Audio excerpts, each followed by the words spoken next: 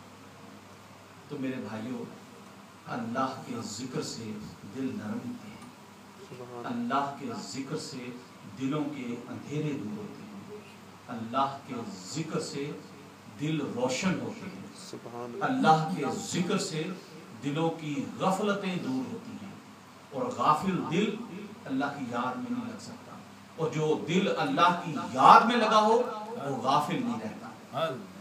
لہٰذا اللہ کا ذکر کیا کرے، اللہ کا ذکر کیا کرے کہ اللہ اپنا اطمینان آپ پر اتار دے۔ الا بذکر اللہ تطمئن القلوب۔ بے شک بہت سارے لوگ اس ریسرچ میں بھی پھنس کے رہ گئے۔ کچھ لوگ یہ کہنے لگے کہ جی نماز سے بڑا کیا ذکر ہے۔ ٹھیک ہے بھائی، نماز بھی ذکر ہے، ہم کب انکار کرتے ہیں، لیکن نماز فرض ہے اور ذکر فرض نہیں ہے، وہ تو نفلی عبادت ہے، بلکہ نفلی عبادات میں بھی سب سے افضل ہے۔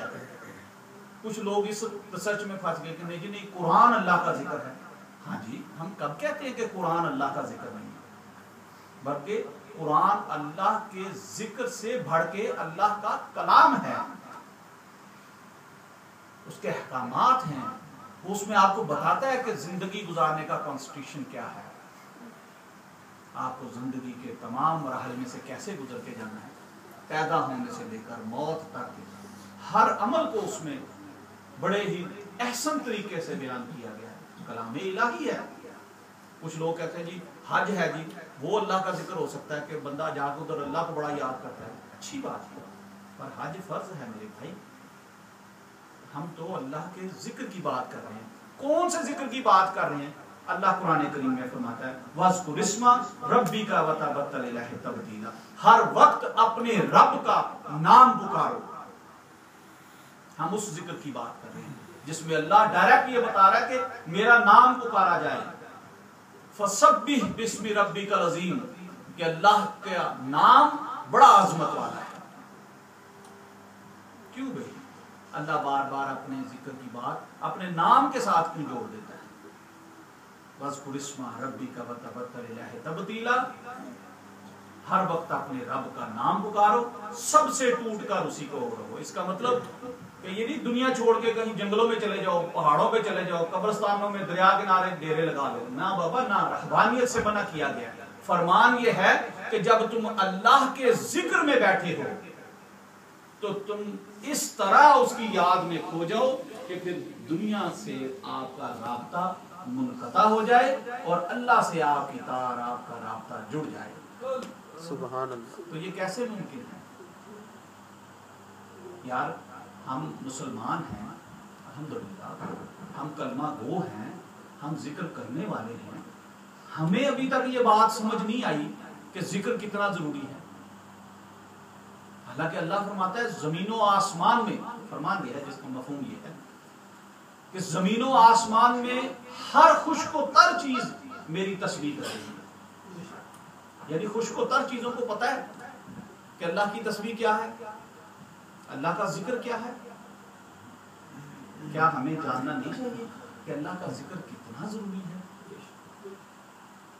ایک حدیث مبارکہ آقا جی سرکار صلی اللہ علیہ وسلم کا فرمان نشان کہ اگر کوئی احد کے پہاڑ کے برابر سونا خیرات کرے تو اس کے مد مقابل کوئی بندہ اللہ کے ذکر میں مشغول رہے تو اللہ کا ذکر افضل ہے۔ سبحان اللہ، سبحان اللہ۔ اگر کوئی جہاد کرے ننگی تلوار سے، کفار کی گردنیں اڑاتا چلا جائے حتیٰ کہ لڑتے لڑتے اس کی تلوار ٹوٹ جائے، حتیٰ کہ لڑتے لڑتے وہ اپنی جان بھی اللہ کی راہ میں قربان کر دے، فرمان یہ ہے کہ اس سے بھی ذکر الہی بہتر ہے. سبحان اللہ. یعنی ذکر الہی اس سے بھی بہتر ہے. اللہ اکبر اللہ. کوئی بندہ زکوٰۃ کی قابلیت نہ رکھتا ہو، یعنی اس کے پاس اتنے ایسٹس نہ ہوں کہ زکوٰۃ دے، لیکن اس کا دل چاہے کہ یا اللہ تو مجھے بھی اتنا مالدار کر دے کہ مجھ پر زکوٰۃ واجب ہو اور میں زکوٰۃ تیری راہ میں ادا کروں. اس کی یہ خواہش پوری کرنے کے لیے فرمان یہ ہے کہ ذکر الہی کرے، اس کی زکوٰۃ ادا ہو جائے.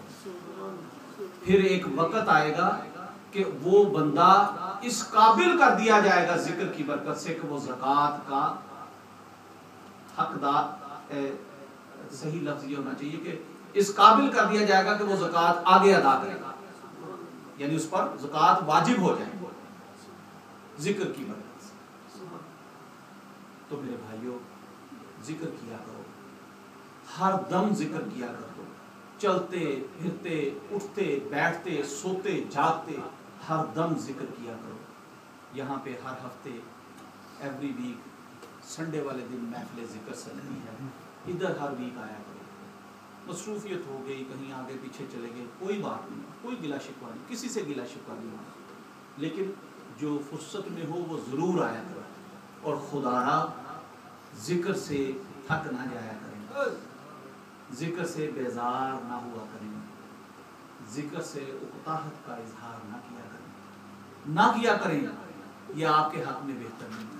اللہ کرنے میں تھک جائیں، کیسے امید کریں؟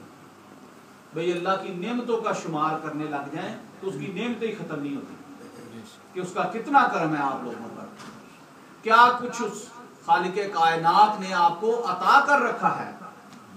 آپ تو شکرانے کے طور پر ہی اللہ اللہ اللہ کرتے رہیں تو وہی نہیں مان. لہذا خدارا بالکل نہ تھکا کرے، بالکل بیزار نہ ہوا کریں، بالکل اکتاہٹ کا اظہار نہ کیا کریں، ذکر میں آیا کریں. ہمیں ذکر کرتے رہنا ہے،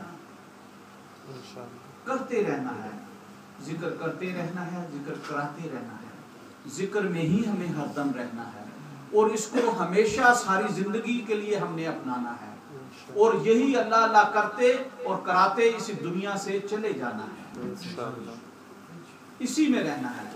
جیسے بغیر پانی کے مچھلی نہیں رہ سکتی، اس لیے بغیر ذکر کے مومن قلب نہیں رہ سکتا. بندہ مومن ہر دم اللہ کی یاد میں رہے، یہ ضروری ہے اس کے لیے. ہمیں اپنے جسم کو توانائی دینے کے لیے اگر دن میں 2 بار کھانا کھانا ضروری ہے تو ہمیں اپنی روح کو پروان چڑھانے کے لیے ذکر الہی میں رہنا اتنا ہی ضروری ہے. لہذا خدارا ذکر کیا کریں. جہاں بھی آپ کا رابطہ ہو، یہ بھی بتا دو، کوئی ایسی بات نہیں، جہاں بھی جس محفل میں بھی آپ کا رابطہ ہو، جو آپ کے قریب ہو، جس دن آپ کو سوٹ کرتا ہو اس دن جہاں جہاں بھی محفل سجتی ہو وہاں چلے جا کر.